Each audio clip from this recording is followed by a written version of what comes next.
Bom dia a todos. Bom, atualização sobre o jogador Neymar. Ele se apresentou ontem aqui na Granja Comari, ele fez todos os exames médicos, os exames complementares e terminamos com uma ressonância magnética que identificou uma lesão muscular grau 2 na panturrilha, não apenas um edema. Tá? O atleta ele segue em tratamento. A nossa expectativa é que, num prazo de 2 a 3 semanas, ele esteja liberado. Claro, conosco ele está em tratamento intensivo, a gente tem condição de avaliar dia a dia essa evolução, mas a expectativa, a princípio, é essa. A questão do Neymar foi até legal o doutor vir aqui já para não ficar tanta pergunta em cima do Neymar, né? Porque a gente sabe da grandeza do Neymar. Acho que o doutor já deixou bem claro qual é a evolução dele, acho que a gente tem que respeitar. Claro que nenhum jogador gosta de estar lesionado, mas tomara que o Neymar e todos os jogadores esteja saudável para jogar os jogos, que a gente sabe que precisamos de todos os jogadores, né? Então, acho que o doutor já deixou bem claro que a evolução vai dia após dia e a gente tá aguardando ansiosamente todos os jogadores disponíveis, assim como os jogadores também que vão jogar a final da Champions. Então, todos os jogadores aqui são importantes como o Neymar. Neymar, we know that lately, I want to say lately, but it's been the last few years that he's been dealing with a lot of injuries, a lot of muscular injuries too, whether it was his hamstring starting in March 2025. November 2025, we know he dealt with that meniscus. He had a knee injury back in December of 2025. I say back in December 2025, but it was only a few months ago. And now very recently, that grade 2 muscle strain in his calf. And it seems like history repeating himself, and it begs the question, Shaq, as to why he was even brought in the first place. But what was your reaction when you saw that Neymar was not only injured again, but could miss the start of the World Cup? Well, it depends on which perspective you look at this with. Personally, I'm not sure that Neymar brings value to this Brazil national team in a way that they need him to. I don't think Neymar is playing good enough football to warrant a start. If that's the case, does he become a distraction on the sidelines, within the hotel or the dressing room? Those are the questions only Neymar and Carlo Ancelotti can answer. Let's assume that he's fine otherwise. So if he doesn't play a huge part in this team, as I kind of expect, this is not that much of an issue in that he's there for his presence, for his leadership, for his experience. Not an issue.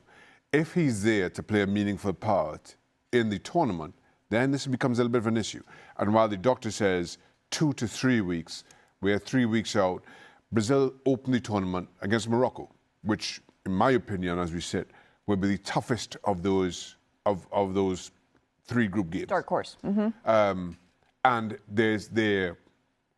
we can make a lot about the number of teams in the tournament and the fact that some third-place finishers are going through to the next round.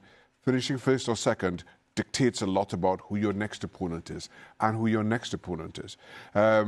So all of a sudden, you stumble in that opening game against Morocco, if Neymar is to play an outsized role. That task for Brazil, which is already steep, despite the expectation of every single Brazilian on the planet, it's the expectations that are tough, become a whole lot tougher if they stumble in that opening game, and that's my concern. Yeah, there's a lot of concern always surrounding Neymar, but Shaq brings up a good point, that it seems more for the locker room, more than what he can do on the pitch here, Janusz. So it's really not going to maybe affect Carlo Ancelotti's game plan, but how could this affect the surrounding attention? Like Casemiro said, he was tired of answering the questions about Neymar. Yeah, I think Xhaka raises right points, but I do think, and I'm guessing here, that Neymar knew what his role is going to be. He knows that he's not going to be the starting player and playing all the time, right? I mean, he hasn't played all that much. It's crazy to expect him to now play 90 minutes in a game. I think we all seen how important he is to his teammates. We've seen how important he is to the fans. You know, Brazil are a little bit different in that historically they have these star players that everyone wants to be. And look, if it's an injury here, I think it's a given that Morocco is probably not the game. In this World Cup, there are more rest days than ever. I think you look at it maybe in second, third game. I think Brazil will get out of the group. Are they going to be first or second? I don't know, but I think it's a pretty good expectations of them to be, to go out of their group, right? And, Neymar, injuries or not, is still a player that if I were Ancelotti, I say, you know what? He can still produce 1, 2, or 3 moments of magic. He's capable of that, regardless of how much football he's played. And I think that's worth something, because Ancelotti has been in some massive, massive dressing rooms. As we know, manager who knows how to deal with egos. So to your point, look, there's always a player that you can't deal with, but in terms of how he's going to approach not playing all the time, even though I think he understands his role, Ancelotti is a master of that, right? I don't know, Real Madrid, everywhere he's been, Chelsea. That's why teams get him. Not necessarily because he's a great tactician, as some, he's good enough, obviously, but maybe not the greatest, but ability to deal with these egos. So that's why I think that the injury, whatever it is, however it's going to take, I'd be thinking, okay, maybe quarterfinals if they get there, the big matches, if I need somebody to change the game for 10, 15 minutes, great set piece, right, and all that, I still think there's value of having him on the team. This is the role we were expecting for Neymar, Herc? That's the role I was expecting. And there was a lot of criticism to Ancelotti, and even those who would say he was influenced. I can't for the life of me think that a coach as successful as Carlo Ancelotti will be utilized as a puppet and be forced to bring a player like Neymar. I don't buy that. I'm more in the camp of Janusz of maybe there is a role here because of the lack of talent I have. Now, hear me out when I say lack of talent. I'm not just talking about the outside backs, which have grotesquely changed for Brazil over the years. No more Roberto Carlos, Cafu, no more Marcelo, Dani Alves. It is what it is. You've got some players. Rafinha, Vini Jr., Enric.